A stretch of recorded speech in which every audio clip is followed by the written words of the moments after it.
Assalamualaikum warahmatullahi wabarakatuh. Perkenalkan, nama saya Muhammad Rias Baisola Abdaria dengan NIM 2201071 sebagai moderator dari kelompok 4. Sebelumnya, saya mengucapkan terima kasih terlebih dahulu kepada Ibu dosen pengampu, Ibu Apoteker Mira Febrina Magister Sains.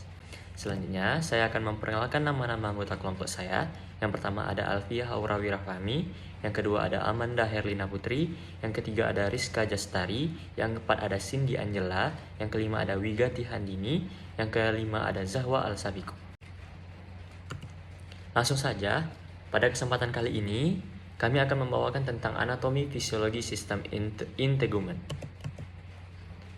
Submaterinya itu ada 5. Yang pertama ada pengertian sistem integumen, yang kedua ada fisiologi sistem integumen pada manusia, yang ketiga ada anatomi sistem integumen pada manusia, yang keempat ada pigmentasi kulit, yang kelima ada gangguan sistem integumen pada manusia. Masuk ke materi pertama, yaitu pengertian sistem integumen.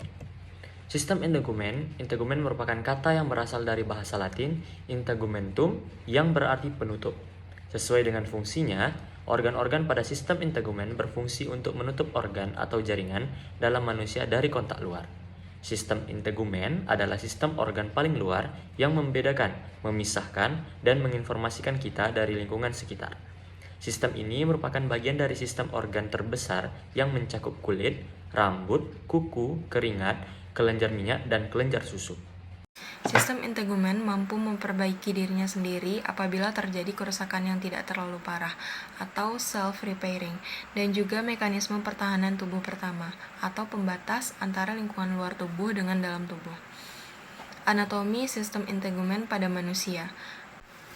Keberadaan kulit dapat mencegah terjadinya kehilangan cairan yang berlebihan dan mencegah masuknya agen-agen yang ada di lingkungan seperti bakteri, kimia, dan radiasi ultraviolet. Kulit membangun sebuah barrier yang memisahkan organ-organ internal dengan lingkungan luar dan turut berpartisipasi dalam berbagai fungsi tubuh. Baiklah, selanjutnya ada kulit terdiri dari 3 lapisan, yaitu yang pertama lapisan epidermis, yang kedua lapisan dermis, yang ketiga lapisan hipodermis. Selanjutnya ada epidermis melanosit, yaitu sel yang menghasilkan melanin melalui proses melagonesis. Melanosit atau sel pigmen terdapat di bagian dasar epidermis. Selanjutnya ada sel Langerhans. Sel Langerhans merupakan salah satu jenis sel dendritik yang berfungsi sebagai sel penyaji antigen. Sel ini terbanyak ditemukan di kulit. Selanjutnya ada sel marker, adalah jenis sel kulit khusus yang memiliki banyak pekerjaan. Mereka juga mengirim sinyal ke sel-sel kulit lain, termasuk keratinosit dan sel-sel yang membentuk kelenjar keringat di kulit. Selanjutnya ada keratinosit. Keratinosit merupakan sel induk bagi sel epitel di atasnya dan derivat kulit lain. Melanosit meliputi 7-10% sel epidermis, merupakan sel kecil dengan cabang dendritik panjang tipis. Selanjutnya ada dermis. Dermis adalah lapisan tengah yang terletak di antara epidermis dan jaringan subkutan.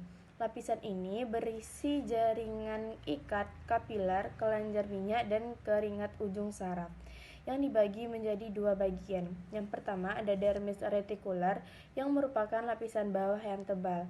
Yang kedua ada dermis papiler yang merupakan bagian atas yang tipis.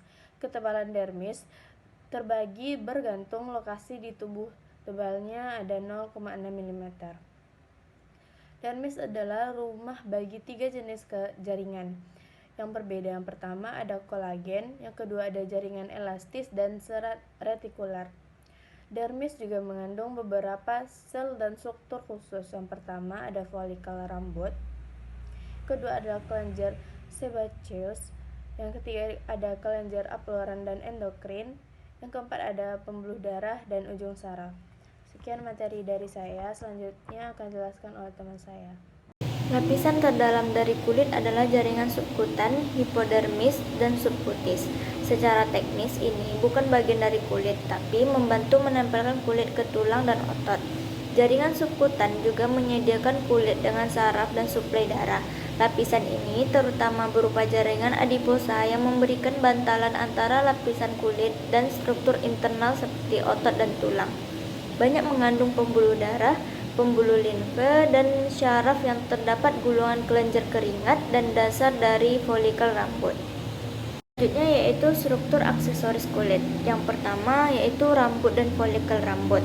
Folikel rambut adalah lubang atau pori kecil yang terdapat di kulit dan menjadi tempat tumbuhnya rambut. Sebagai tempat tumbuhnya rambut, folikel terletak di epidermis atau lapisan terluar kulit yang menjorok ke lapisan di bawahnya atau dermis. Nah, yang kedua yaitu ada kuku. Kuku berproliferasi membentuk matriks kuku. Epidermis yang tepat di bawahnya menjadi dasar kuku yang berbentuk U bila dilihat dari atas dan diapit oleh lipatan kulit yang merupakan dinding kuku. Lempeng kuku terdiri dari sisi epidermis yang menyatu erat dan tidak mengelupas. Badan kuku berwarna kuning sehingga kelihatan kemerahan karena ada pembuluh kapiler darah di dasar kuku. Yang ketiga ada fisiologi sistem integumen pada manusia.